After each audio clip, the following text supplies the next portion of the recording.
Welcome back to the deep dive. Our job, as always, is to take these dense, really important concepts, the stuff that truly matters, Yeah, and just pull out the core knowledge you need. that's the plan. And today, well, we're not just skimming finance. We're actually diving deep. We're tackling the foundational rules, the ones sort of etched into the core of every single transaction, every investment decision, really every market movement globally. That's exactly right. I mean, forget the day-to-day market noise, right? Forget the latest hot stock tip. Our sources today, they basically give us this condensed blueprint.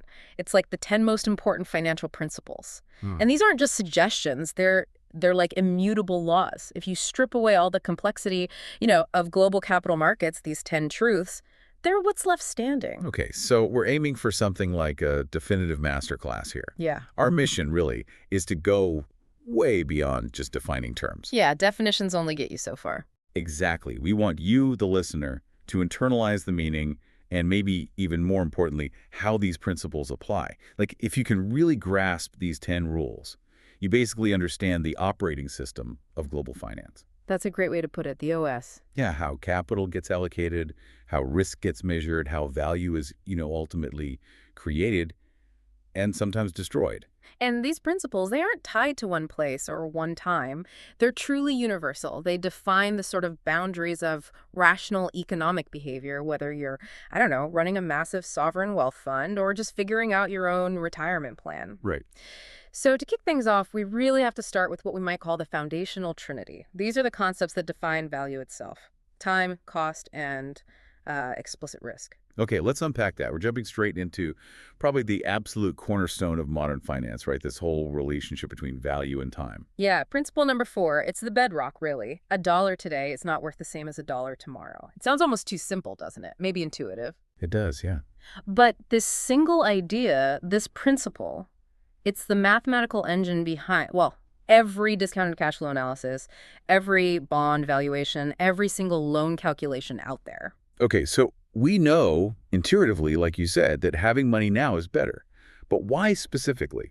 Why is that dollar in my hand right now inherently more valuable than just the promise of getting that exact same dollar, say, next year? Right, and the sources break this down very clearly. There are 3 primary distinct forces at play. 3 key factors. Exactly. And if we want to make what we call an apples-to-apples comparison between money received at different points in time, we absolutely have to adjust for all 3 of them. Okay, so what's the first one? I suspect this is the one people feel most acutely, especially lately, the erosion of value. That's it, purchasing power. Or, inflation. When we talk about inflation, we just mean the general rise in prices for goods and services over time. Things get more expensive. Simple as that.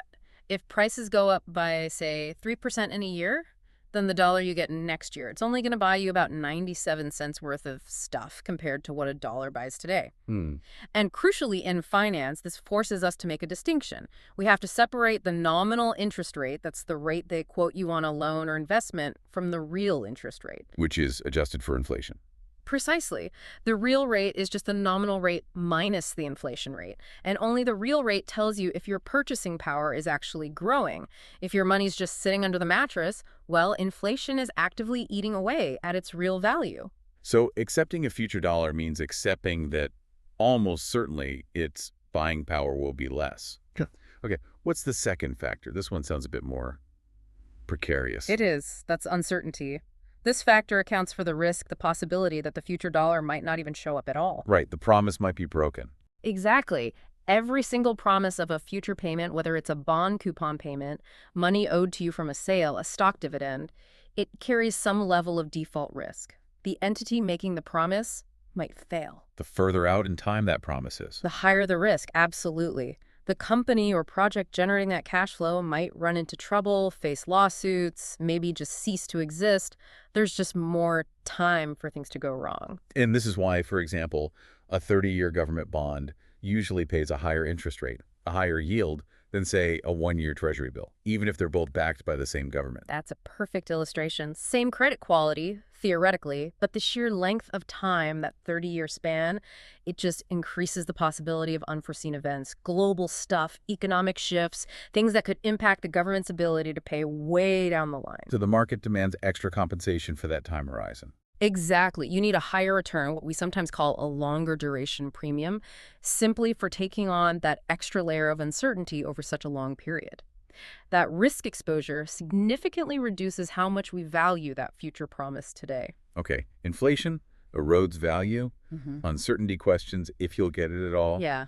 What's the third factor? You called it the financial magic trick earlier, the engine of growth. Ah, yes, opportunity. And this is arguably the most powerful element of the three. Okay. If you receive $1 today, you don't have to spend immediately, right? You have the opportunity to invest it. Right now, Put it to work. put it to work, that dollar starts earning a return.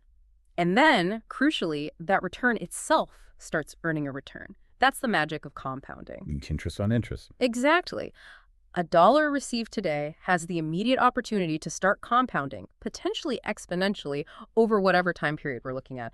That future dollar, it has permanently lost that initial critical compounding period. It can never catch up. And even small differences in those compounding rates or the length of time can lead to huge differences down the road. Massive divergent outcomes, absolutely. It's incredibly powerful over long durations. So financial analysts have tools to manage this, right? You mentioned compounding, which looks forward, and discounting, which looks backward. Correct. They're two sides of the same coin. Compounding helps us calculate the future value, FV. So if you invest, say, $1,000 today at a 5% interest rate, compounding tells you exactly how much more money you'll have in maybe 10 years. It's measuring growth potential. Looking ahead. Right. And discounting this is the one people sometimes find a bit trickier. That's the tool we use primarily for valuation, for figuring out what something is worth now. Okay. Discounting calculates the present value, TV, of cash flows you expect to receive in the future. So if you're trying to value a company, you'd estimate the cash flows it might generate 5, 10, maybe 20 years from now. Then you pull them back to today's value. Exactly. You discount them back to today. And the rate you use for that discounting, we call it the discount rate, is absolutely crucial. It has to explicitly capture all three factors we just discussed: inflation, uncertainty or risk, and the opportunity cost of not having the money now. So that discount rate bundles everything together. It does. This whole discounting process converts every single expected future payment into its equivalent value today. That's what allows investors to compare wildly different investments, maybe with totally different time horizons, on a genuinely level playing field. It's really the heart of rational capital budgeting, deciding where to put money. Okay, that detailed look at the time value, the power of the immediate dollar, it leads us right into the next principle, doesn't it? Principle 2, the inescapable fact of trade-offs. There is no such thing as a free lunch in finance. Everything has a cost. And we're talking here about opportunity cost. Yes, and this principle really forces a fundamental shift in thinking, moving away from just basic accounting. You know, an accountant, they meticulously record the explicit costs, the actual cash going out for materials, labor, rent, whatever. Money spent. Right. But finance demands more. It demands that you measure the implicit cost as well. And that implicit cost is opportunity cost.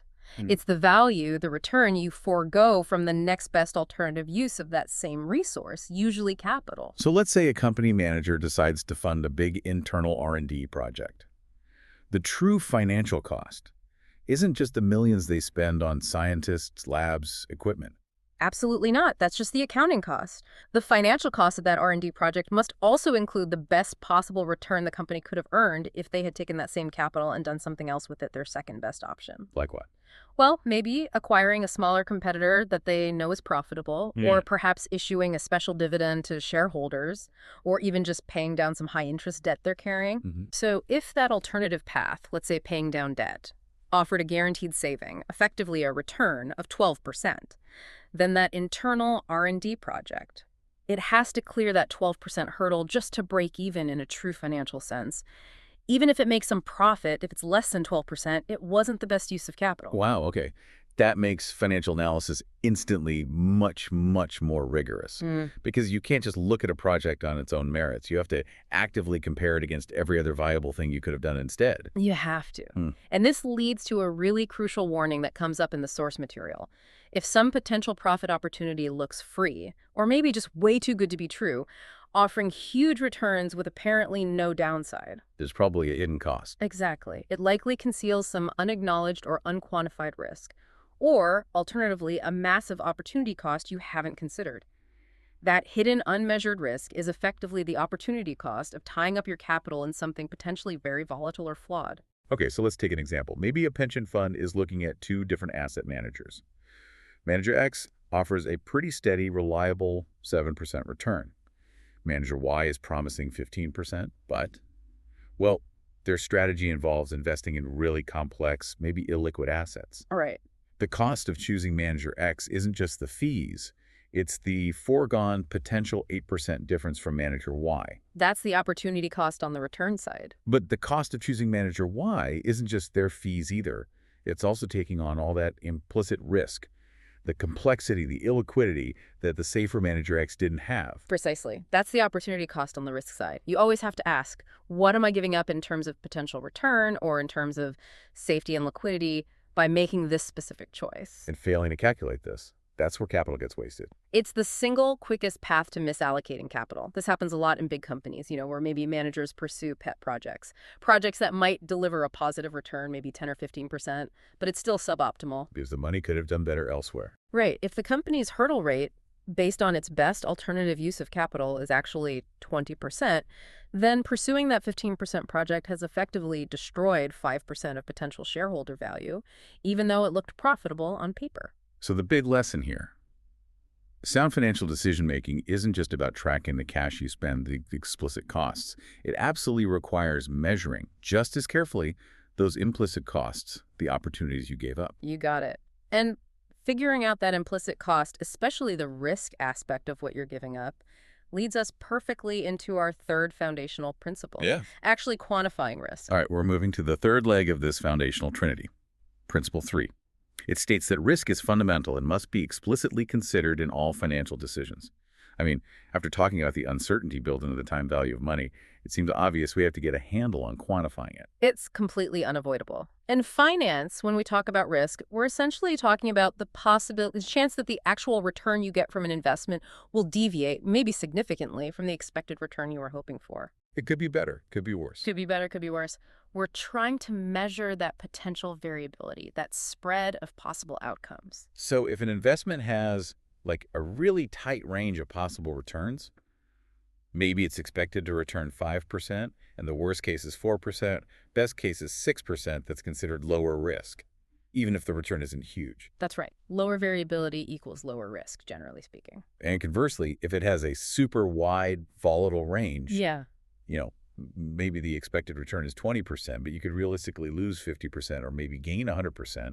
That huge swing, that variability, that's what defines it as high risk. Exactly. And the consequence of just ignoring that variability or maybe underestimating it, that's where you get systemic failure. If you don't properly build risk into your pricing models, into your decision making, you'll get things wrong. You will inevitably misprice assets. You'll misallocate capital. You might take on a project that looks fantastically profitable based on the expected outcome, but it carries a small, non-zero chance of bankrupting the entire firm if some low probability negative event actually happens. So, proper analysis needs structured ways to deal with risk. To identify it, measure it, manage it, can we break down the main types of risk the sources mention? Sure. There are several key categories. First, you have market risk. This is the big one you generally can't diversify away. It stems from broad economic or market movements, things like changes in interest rates, recessions, geopolitical shocks that affect almost everything. Systematic risk. That's the technical term, yes. Wow. Systematic risk. Then you have credit risk. That's simply the risk that the person or entity on the other side of the deal, the counterparty or borrower, will default. They won't pay you back. Okay. And then there's liquidity risk, which is critical but sometimes overlooked. This is the risk that you can't sell an asset quickly when you need to without having to take a significant haircut on the price. So like trying to sell a huge, unique building versus selling shares of Apple stock. Perfect example. Selling Apple stock. Almost zero liquidity risk in normal markets. You can sell millions of dollars worth instantly at the prevailing market price. Selling that unique building could take months, maybe years, and you might have to slash the price to find a buyer quickly. That asset carries a heavy liquidity risk premium. The distinction you made between market risk, the systematic stuff, and other risks like credit or liquidity, that seems really important for how returns work, right? You said you can't eliminate market risk. Correct. That broad, market-wide, non-diversifiable exposure, the systematic risk, that's the risk the market actually compensates you for taking. It's typically measured using a metric called beta. Okay. On the other hand, the risk that's unique to just one specific company or asset, we call that idiosyncratic risk or unsystematic risk, that can be largely eliminated. Simply by diversifying your portfolio, by holding lots of different uncorrelated assets. Since this idiosyncratic risk can be diversified away pretty easily by investors, the market generally doesn't offer you an extra return premium just for holding it. Why pay for something you can get rid of yourself? Ah, okay. So the market only really pays you for taking on the risk. You can't avoid the systematic market-wide risk. So how does finance try to make sure that the expected return on an investment actually lines up properly with the amount of that systematic risk you're taking? Well, the main theoretical tool for this is the capital asset pricing model, or CAPM. CAPM. Heard of it? Right. CAPM is designed in theory to determine the appropriate required rate of return for any given asset based on its beta. Again, that's its sensitivity to overall market movements. How does it work, roughly? The formula basically says the return you should require equals the risk-free rate. Think of the return on a super safe government bond plus a premium. And that premium is based on how much systematic risk that specific asset carries, its beta. So riskier assets, higher beta, demand a higher premium on top of the risk-free rate. Exactly. That premium is calculated using something called the market risk premium, which is the expected return of the entire market minus the risk-free rate. This is where it gets a bit estimated. Because you have to guess future market returns. You do. CAPM needs an estimate for that future market premium, and even the risk-free rate isn't always straightforward. Both rely on expectations about the future. So while CPM is really powerful for certain theoretical calculations, like figuring out a company's weighted average cost of capital, WACC, which is vital for valuation, What? but it faces some heavy criticism. It makes a lot of assumptions like all investors are rational, markets have no friction, no taxes, no transaction costs. Everyone has the same information and the same investment horizon. Which isn't reality. Which, as behavioral economists love to point out, doesn't quite match messy reality. So CPM is like a useful map, maybe a simplified one, but it's definitely not the actual territory itself. That's a really important nuance. Recognizing the model's power, but also its limits. Okay, so we've laid the groundwork. How value is defined by time, cost, and risk. Now, let's shift to how the market as a whole reacts to all this and tries to enforce some kind of rational pricing across the system. Okay, Principle 5 brings in the market mechanism. It's the law of one price, LOOP, basically. Equivalent assets that can be freely bought and sold will have the same market price. This isn't just like a hopeful guideline, it's a rule that gets enforced, often quite ruthlessly, by people looking for risk-free profits. It sounds almost like a mathematical necessity, right? If two things are truly identical, I mean, they promise the exact same future cash flows, they have the same risk profile, same maturity date, everything, then they have to trade at the same price. Otherwise, something's wrong. They must, at least in theory, in an efficient market. LOP is the fundamental reason we can even build arbitrage-free pricing models for things like derivatives. If, asset A and asset B are genuinely identical, maybe it's the exact same type of government bond just listed on two different electronic exchanges, they just cannot sustain different prices for very long. But wait, how does that actually get enforced? The real world feels pretty chaotic. Prices seem to bounce around all the time, sometimes looking different in different places.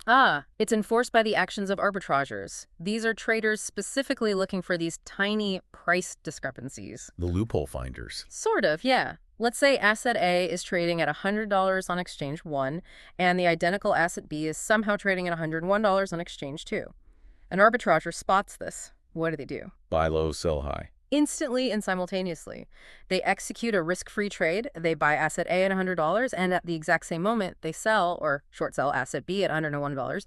Boom, they've locked in a $1 profit per unit with zero risk. Zero risk, because the buy and sell happen at the same time. They never actually hold an exposed position. Precisely. They're perfectly hedged. And it's the scale of this activity that enforces the law. When lots of arbitrageurs jump on this, what happens? Well, buying asset A pushes its price up. Right. Demand increases. And selling asset B pushes its price down. Supply increases, exactly. And in modern electronic markets, this arbitrage happens with huge volumes of capital, and it happens almost instantaneously. So even minuscule price discrepancies between identical assets get wiped out incredibly quickly. The prices are forced back together, back to equilibrium. Okay, but the classic critique here is that LOPOT assumes frictionless markets, right? Like no transaction costs, information travels instantly everywhere, anyone can borrow unlimited money for arbitrage. Reality isn't quite like that, is it? That's a fair and important point. The freely bought and sold part of the principle is key. In markets that do have significant frictions, maybe complex derivatives that are hard to trade, or private equity, or markets with high transaction costs, or where information is slow or asymmetric, or where regulations block certain trades, those frictions can definitely slow down arbitrage or even make it unprofitable. So LP might not hold perfectly everywhere all the time. Exactly. LOP is generally strongest and fastest in the most liquid, most efficient public markets. Think major stock exchanges, government bond markets, foreign currency markets. But even in those less liquid markets where frictions exist, the potential for arbitrage still acts like a boundary. It sets a limit on just how far prices for similar things can drift apart before someone figures out a way to profit, even with the frictions. It's like the market's built-in thermostat, constantly trying to push things back towards a single price. Okay, so the market has this powerful mechanism, arbitrage, pushing identical things towards one price. That efficiency leads perfectly into Principle 7, which seems to place enormous trust in the market itself. The best estimate of an asset's value is usually its market price. This sounds like it favors the collective judgment over any single person's analysis. It does. This is really the core idea behind the efficient market hypothesis, EMH, in its various forms. The basic rationale is this. In reasonably efficient markets, and we just discussed how arbitrage helps create that efficiency, the current market price isn't just some random number. It actually represents an informed consensus. A consensus of everyone participating. Exactly, and it's a dynamic consensus because you have millions of participants, individuals, institutions, algorithms, all constantly processing every scrap of available information. Earnings reports, economic data releases, political news, industry trends, even rumors. They digest it all and act on it. They digest it and express their updated valuation judgment through their buying and selling decisions. That collective action is what sets the price. So, the argument is that the market price is essentially the most powerful aggregation of intelligence we have. It bundles together all these diverse analyses, different expectations, varying risk appetites, constantly updating in real time. That's the theory, yes.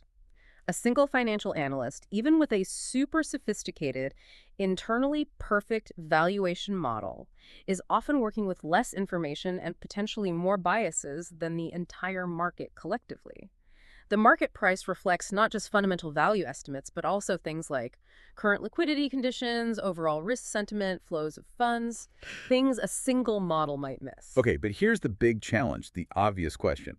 If the market price is always the best estimate, how do we explain massive market bubbles?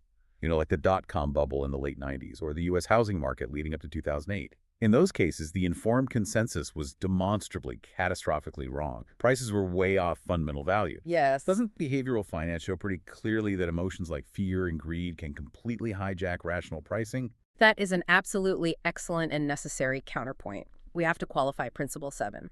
The theory often talks about markets being efficient in the long run and efficient in incorporating publicly available information very quickly. But short term. But short term, yes. Markets are driven by humans and algorithms programmed by humans. And humans are subject to psychological biases. So short-term deviations from fundamental value, asset bubbles, and subsequent crashes are very real phenomena. They're often fueled by things like herd behavior, momentum chasing, confirmation bias, overconfidence, where prices get pushed far, far away from any rational assessment of underlying value. So how should we use this principle then? We treat the market price as the best starting point maybe, but not as infallible gospel. Exactly. That's the practical application. Financial manager investors should generally start with the market price as the most likely indicator of current value. You should recognize its incredible power in efficiently directing capital towards where the consensus believes it will be most productive. But if you, as an active investor, genuinely believe the market price is wrong, that an asset is significantly over or undervalued, you need to be incredibly sure of your reasoning. You must believe you possess some unique insight, maybe a longer time horizon than the market, maybe access to genuinely private information, legally of course, or a superior analytical framework that the millions of other participants have somehow collectively missed or misinterpreted. It puts the burden of proof squarely on the person claiming the market is wrong. It requires humility. Principle 7 isn't saying the market is always right, but it's saying the market price is the best default estimate we have, reflecting the combined wisdom and sometimes folly of the crowd.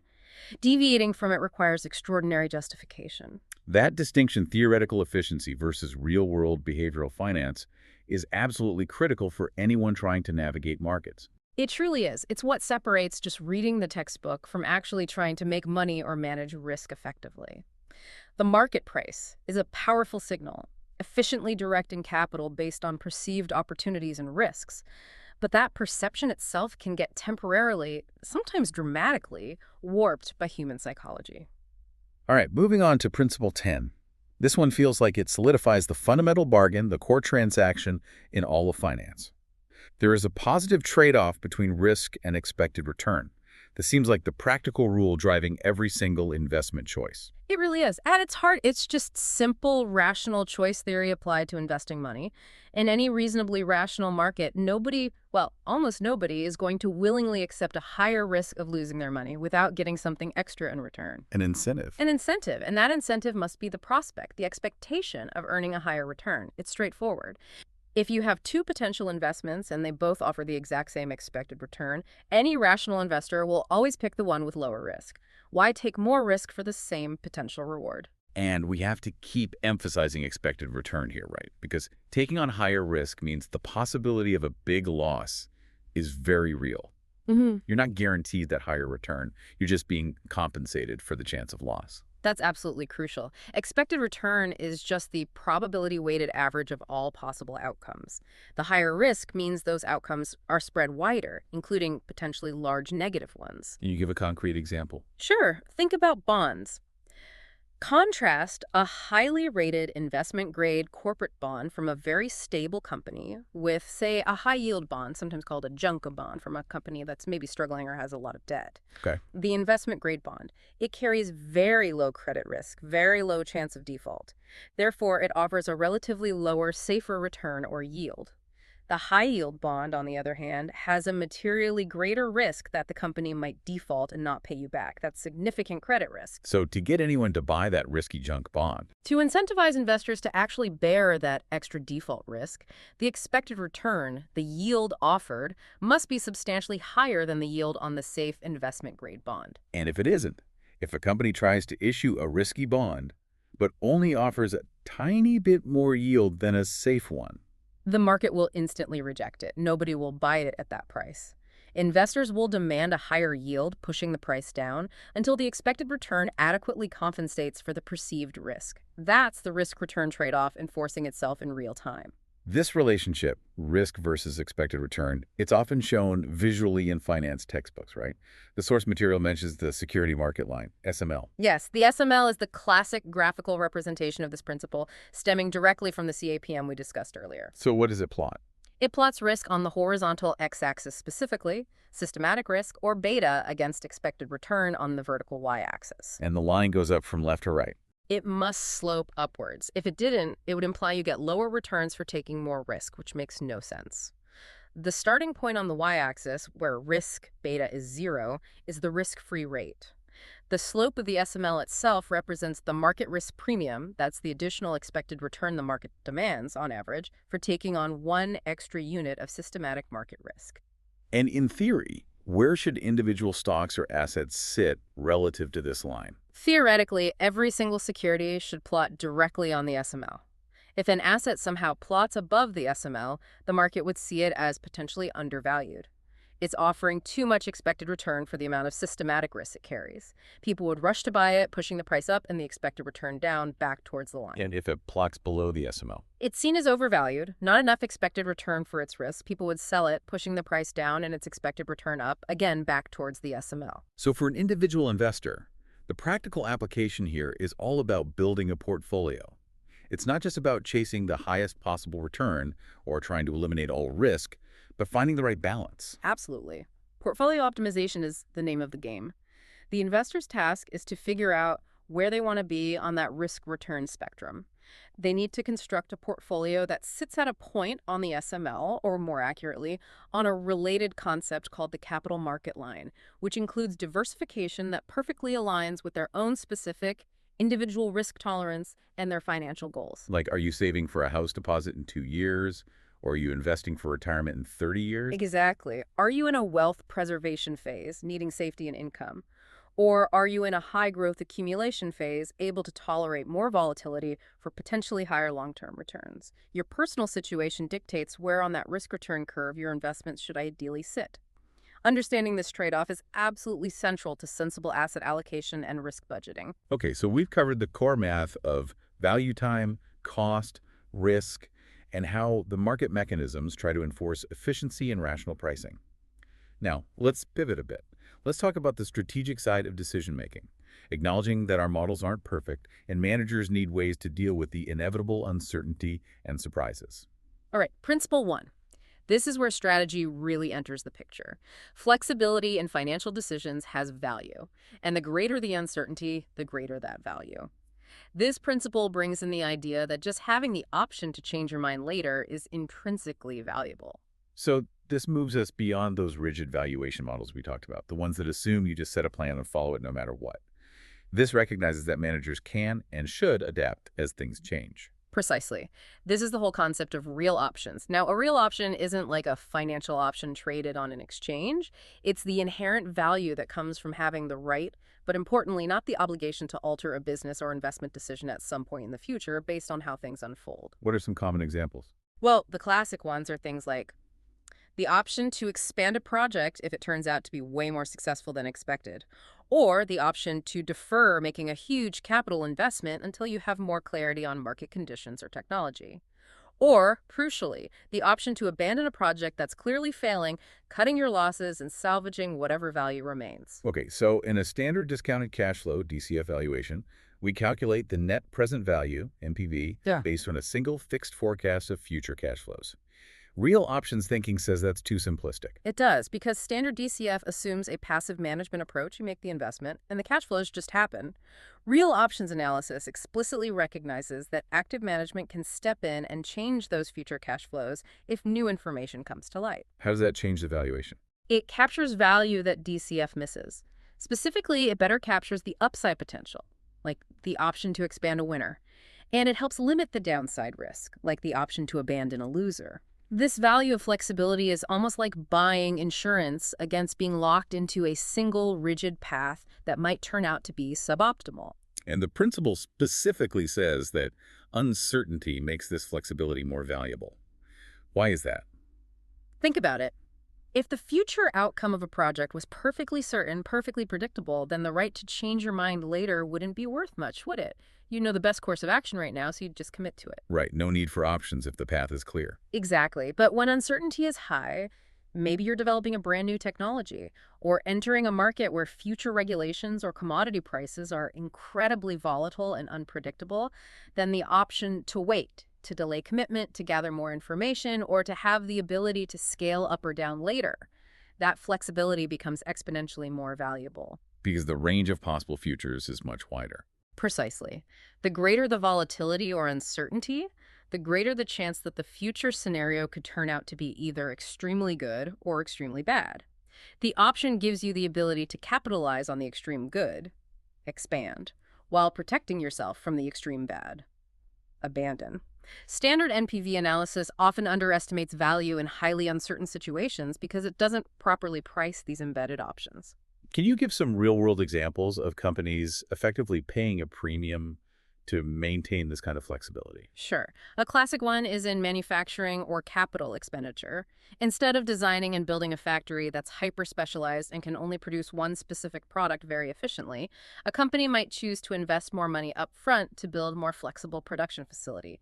One that can, say, switch between different product lines relatively easily or quickly scale its capacity up or down based on demand. That extra initial investment, Yeah. that's the price of the option. That's the premium they're paying for the option to switch or the option to scale. Another common example is leasing certain types of assets instead of buying them outright. especially assets where technology changes rapidly, like aircraft or complex IT equipment or heavy machinery. Why leasing? Because leasing gives the firm the flexibility to adopt the next generation of technology when the lease ends, without being stuck trying to sell an obsolete asset they own. The higher cost of leasing compared to buying often reflects, in part, the value of that technological flexibility, that option to upgrade. So principle one is teaching us that smart strategic financial planning isn't just about making the best forecast. It's also about designing plans that maximize the number of valuable future decision points or pivot points. That's a great way to put it. It's about structuring things so you can capture future upside potential without committing yourself irrevocably to the maximum possible downside today. It's valuing the ability to adapt. And that strategic flexibility, that value of being able to adapt, it feels absolutely essential precisely because of our next principle, number 6, which is a big dose of realism.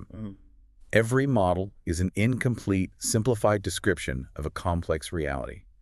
This feels like a necessary call for, well, humility in financial analysis. It is. It's incredibly important. Look, we use financial models all the time, right? We mentioned DCF, CAPM.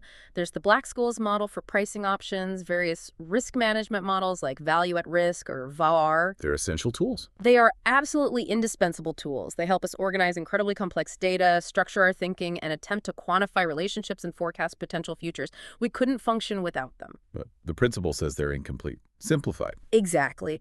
The very act of building any model requires making simplifications. You have to make critical assumptions. You have to assume certain future growth rates for revenues, certain costs of capital. You make assumptions about inflation, about regulatory environment staying stable, about how volatile markets will be. You have to plug something into the formulas. You have to. And the moment you lock in those assumptions, the model becomes, by definition, a simplified snapshot of reality. It is not reality itself. And the greatest danger here, often, is the illusion of precision that models can create. What do you mean? Well, when a sophisticated computer model spits out a company valuation down to 2 decimal places, say $53.14 per share. It looks very exact, very scientific. It grants this false sense of certainty, this spurious accuracy. It often hides the crucial fact that if you just tweak one of your core assumptions, maybe increase the discount rate you're using by just 1%, or lower the long-term growth rate slightly the output, that precise-looking $53.14 could swing wildly, maybe by 20 or 30% or even more. So we're talking about model risk here. The risk that the model itself is wrong or the inputs are wrong. Yes, those are the two main types. There's specification risk. That's when the model itself is fundamentally flawed. Maybe it uses the wrong mathematical structure, or it's just inappropriate for the specific situation you're applying it to. And the other? The other is parameter risk. That's when the model structure might be okay. But the inputs you feed into it, your assumptions about growth or risk or correlation, turn out to be wrong. They don't capture reality accurately. Can you give an example of where this went wrong historically? Well, the lead up to the 2008 financial crisis is littered with examples. Many of the complex risk models used for mortgage-backed securities, for instance, made critical assumptions that turned out to be disastrously wrong. They assumed, maybe, that housing prices in different parts of the country wouldn't all fall at the same time they assumed low correlation. Which proves false. Which proved completely false. They also often assumed that markets would remain liquid, that you could always sell these assets if needed. When those fundamental assumptions collapsed under stress, the models provided not just inaccurate results, but catastrophically misleading guidance about the true level of risk being taken. The sources specifically mention value at risk, VAR, as a common modeling tool. How does VAR illustrate this principle of limitations? VAR is a very widely used tool, especially in banks and trading firms. It tries to estimate, typically with a high degree of statistical confidence, say 99%, the maximum amount of money a portfolio is likely to lose over a specific short time horizon, like maybe the next 24 hours, under normal market conditions. Useful for day-to-day risk limits. Extremely useful for managing expected routine risk exposures. However, VAR's main weakness is that it's usually calculated based on historical price movements and volatility. So it assumes the future will look like the recent past. Largely, yes. It's generally pretty good at measuring the risks we've seen before, the kind of day-to-day fluctuations, but it is notoriously bad, fundamentally incapable, really, of quantifying or predicting black swan events. Those rare, unexpected, high-impact events. Exactly. Low probability, high impact events that fall completely outside the range of historical experience the model was built on. Think about the 1987 stock market crash or the 2008 crisis, or even the initial COVID market shock. VAR models didn't predict those. So if you rely too heavily on your VAR number, you might think you're safe because it says there's only a 1% chance of losing more than X amount tomorrow. Right. You feel comfortable within that 99% confidence level. But you might be completely blind to the 0.1% or 0.01% chance of event the black swan that could wipe out far, far more than your VAR estimate, potentially even the entire firm. Because the model's assumptions break down in extreme scenarios. The output is only ever as good as its underlying assumptions. And the assumption that the past is a perfect guide to the future is demonstrably false, especially during periods of true crisis or structural change. So the core warning of Principle 6 is crystal clear. Treat model outputs with healthy skepticism. Financial decision makers must deeply understand the assumptions baked into their models, the sensitivities of the output to changes in those assumptions, and the inherent limitations of what any model can capture. Humility is key. Acknowledge what you don't know, what the model can't tell you. Humility and a constant awareness that the unexpected will happen eventually. Which brings us back beautifully to Principle 1, doesn't it?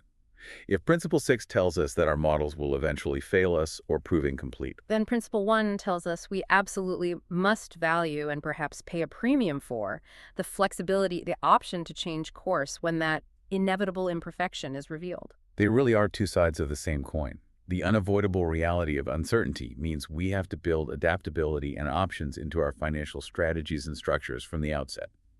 Okay, let's zoom out now. Yeah. Let's look at the bigger picture, the entire global financial system. Principle 8 gives us this really useful, almost historical perspective. The basic functions of a financial system are the same everywhere and always, but the institutions performing them differ. Yeah, this is such a crucial concept for understanding what truly changes in finance versus what stays constant. We hear a lot about innovation, new technologies, new regulations, new types of institutions like central banks or hedge funds or peer-to-peer lenders. Fintech, DeFi. Exactly. But this principle argues that the fundamental needs of the financial system exist to serve, those core human economic needs. They've actually been constant for centuries, maybe millennia, ever since organized trade and investment began. The underlying mission doesn't really change. And the source material breaks this down, identifying 5 core universal functions that any successful financial system has to perform, regardless of whether it's ancient Rome, medieval Venice, or modern Wall Street, right? That's right. These 5 functions are the pillars that support all efficient capital allocation and risk management in any society. Okay, what's number 1? Number 1, transferring funds from savers to borrowers. This is the absolute bedrock. It's about efficiently matching up people or entities who have surplus capital, the savers, with those who need capital for productive purposes, the borrowers, like businesses wanting to expand or individuals buying a home. How that happens changes, though. Hugely. In 14th century Florence, maybe this function was dominated by powerful banking families like the Medici. Today, it's handled by a vast, complex ecosystem of commercial banks, investment banks, credit unions, pension funds, sovereign wealth funds, multi-trillion-dollar global networks. But the core function, moving money from surplus to deficit units, is identical. Okay, function 1, transferring funds. What's 2? Function 2, pooling resources. This is about aggregating small amounts of savings from many different individuals into large pools of capital that are big enough to fund major projects, things like building railroads, factories, infrastructure projects, or launching large companies. Things one person couldn't fund alone. Exactly. Today, institutions like mutual funds, pension funds, insurance companies, and investment syndicates perform this pooling function. They allow small investors to participate in large-scale ventures. Makes sense. Number 3. Function 3. Managing risk. The financial system has to provide ways for individuals and businesses to manage the various economic risks they face. This involves creating tools and mechanisms, things like insurance contracts to protect against fire or death, futures contracts to hedge against commodity price swings, options to manage stock market volatility, credit default swaps to handle default risk. So, tools to shift or reduce risk. Precisely. Ways to transfer risk to those better able or more willing to bear it. Okay. 4th function. Function 4, facilitating payments. This is crucial for commerce. The system needs to provide efficient, secure, and reliable ways for people and businesses to make payments and transfer value to each other. instantly and reliably. And this has evolved dramatically. Absolutely. Think about the history. From barter to precious metals like gold and silver, then to government-issued paper currency, then checks, then letters of credit for international trade, then credit cards and wire transfers. And now we have instant digital payments through apps, mobile banking, and even experiments with blockchain-based digital currencies. But the underlying need, easy, safe payment is the same. The function remains constant. It's the institutions and the technology performing the function that evolve. Okay, and the fifth universal function. Function 5, providing information. A well-functioning financial system must generate and distribute the information that participants need to make sound decisions.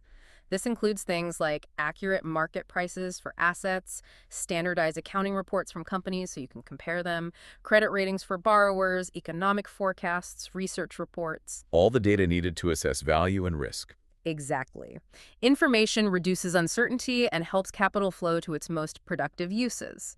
Institutions like stock exchanges, data vendors, credit rating agencies, accounting standards boards, and the financial press all contribute to this information function. That's a really elegant synthesis. So the key insight from Principle 8 is that when we see financial innovation like, say, the rise of decentralized finance, DeFi, using blockchain, we shouldn't think of it as creating fundamentally new financial functions. instead, DeFi is essentially creating new institutions, new protocols, new platforms that are attempting to perform those same 5 existing functions: transferring funds, pooling, managing risk, payments, information, just potentially in a different way, maybe more efficiently, maybe more cheaply, maybe more transparently, maybe with different risks. That's exactly the right way to frame it. Think about the payment function again, function 4. We went from gold coins to paper money to checks to credit cards to PayPal to Zelle, maybe now to stable coins on a blockchain. The function's secure value transfer hasn't changed. What changes are the institutions, the technologies, the regulations, and the user experience built around performing that function. Understanding the unchanging functions helps you separate the truly fundamental aspects of finance from the more transient institutional forms and technological trends. Okay, that makes a lot of sense. And that leads us to the final, crucial question. What actually holds this whole system together? What ensures these evolving institutions performing these timeless functions actually work and don't just collapse? Which brings us, I assume, to the last principle, all about trust. Exactly. Principle 9 gets to the absolute bedrock requirement for any financial system to function, let alone thrive. Transparency, verification, and trust are all important to the proper functioning of the financial system. You see, finance is fundamentally different from, say, trading physical goods.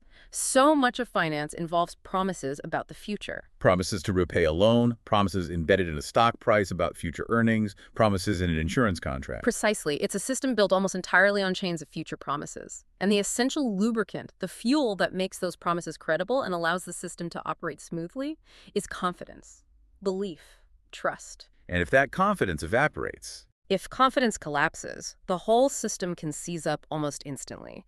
Capital freezes, lending stops, markets become illiquid. It doesn't even matter if the underlying real economy is fundamentally sound. A crisis of confidence in the financial system itself can bring everything crashing down.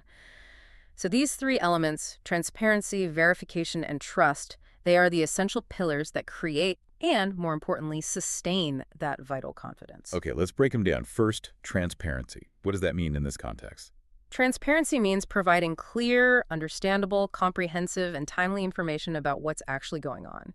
Information about the assets being created, the liabilities being incurred, the risks involved in a transaction or held by an institution. Like standardized accounting. That's a huge part of it. This is why we have things like generally accepted accounting principles, GA, or International Financial Reporting Standards, IFRS. They aim to ensure that companies report their financial health in a consistent, comparable, and transparent way. If investors can't clearly see and understand the financial position of a company or the complex structure of a financial products like a mortgage-backed security, they can't accurately price the risk involved. And uncertainty breeds fear. Exactly. A lack of transparency inevitably leads investors to demand higher risk premiums or just withdraw altogether, reducing liquidity and potentially causing markets to freeze up. Opacity is the enemy of efficient markets. Okay, so transparency gives us the information, the map. What does verification do? Verification is essentially the enforcement mechanism. It's about having processes and independent bodies that check whether the transparent information being provided is actually accurate and honest, and whether participants are following the established rules. Like auditors, regulators. Primarily, yes. Independent external auditors are supposed to verify that a company's financial statements fairly represent its condition, according to the accounting standards. Financial regulators like the SEC in the US or the SCA in the UK or central banks are there to oversee institutions, enforce market rules, prevent fraud, ensure compliance with capital requirements, and generally maintain the integrity of the system. So verification is about ensuring the rules are followed and the information is truthful. It's about ensuring accountability. Think about the Sarbanes-Oxley Act, SOX, passed in the U.S. after the Enron and WorldCom accounting scandals. That was a direct regulatory response to massive failures in verification. The goal was to impose stricter rules and accountability on corporate executives and auditors to try and restore confidence in financial reporting. Okay, so transparency provides the map. Verification checks that the map is reasonably accurate and honest. And trust is what emerges from that. Trust is the essential outcome, the result you get when you have consistent transparency and reliable verification over time.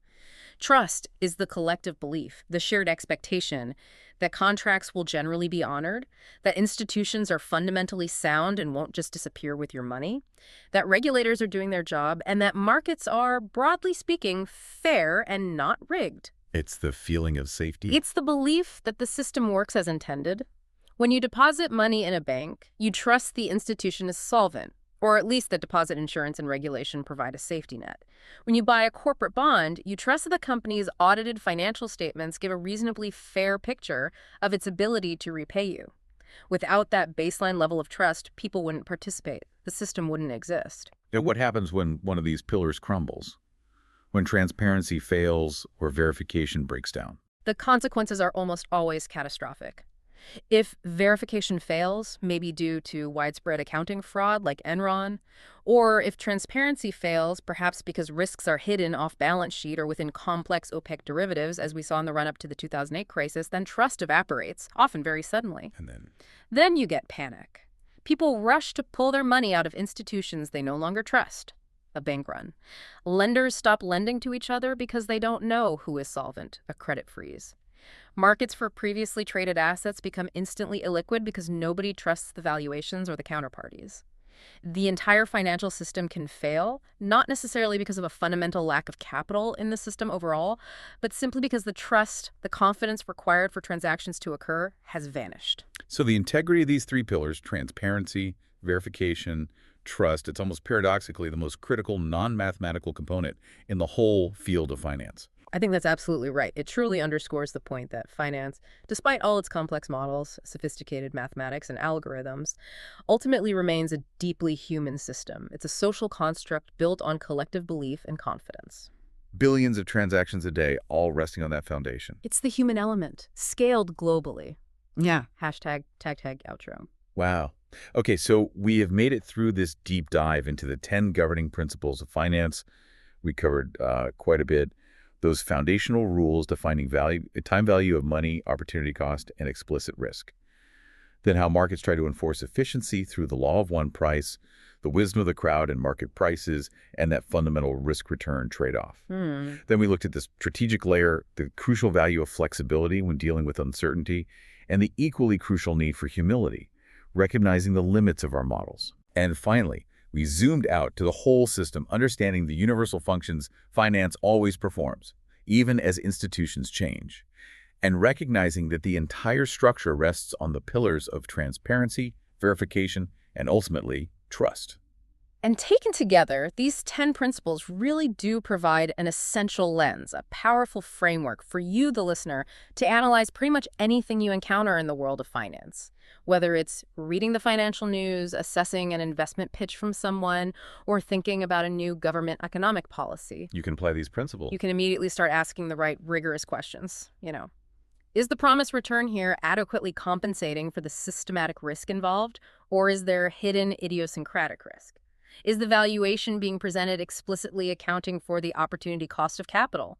Does this new financial innovation, this new institution, actually enhance transparency and verification, or does it maybe obscure risk? That ability to get beyond just the surface level, the headlines, and really assess the underlying mechanics, the sort of financial physics of a situation, Yeah.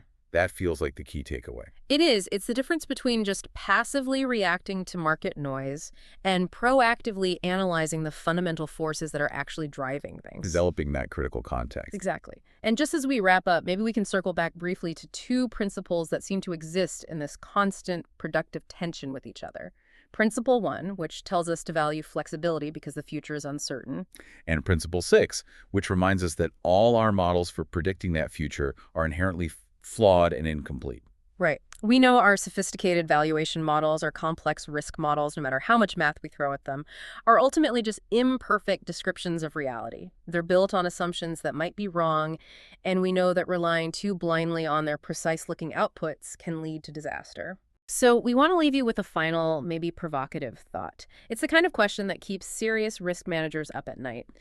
Since we know that all our models have blind spots, and we know that some kind of devastating, unpredictable black swan event is not just possible, but statistically inevitable over the long run. Something the models can't foresee. Exactly.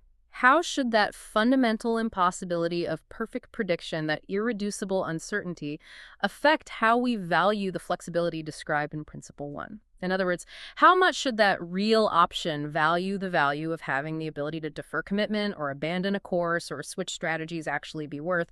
How much should that insurance premium cost us, knowing deep down that our models are fundamentally incapable of pricing the true tail risk of catastrophic systemic failure? Are we systematically underpaying for the option to survive the unexpected? That's the question. It pushes us beyond calculation into judgment, maybe even philosophy. How much is survival flexibility really worth in a world we know we can't perfectly predict? A very high-stakes calculation indeed. Or perhaps a calculation that's impossible to get exactly right. Thank you for joining us on this deep dive into the governing laws of finance. It's always a fascinating discussion. My pleasure.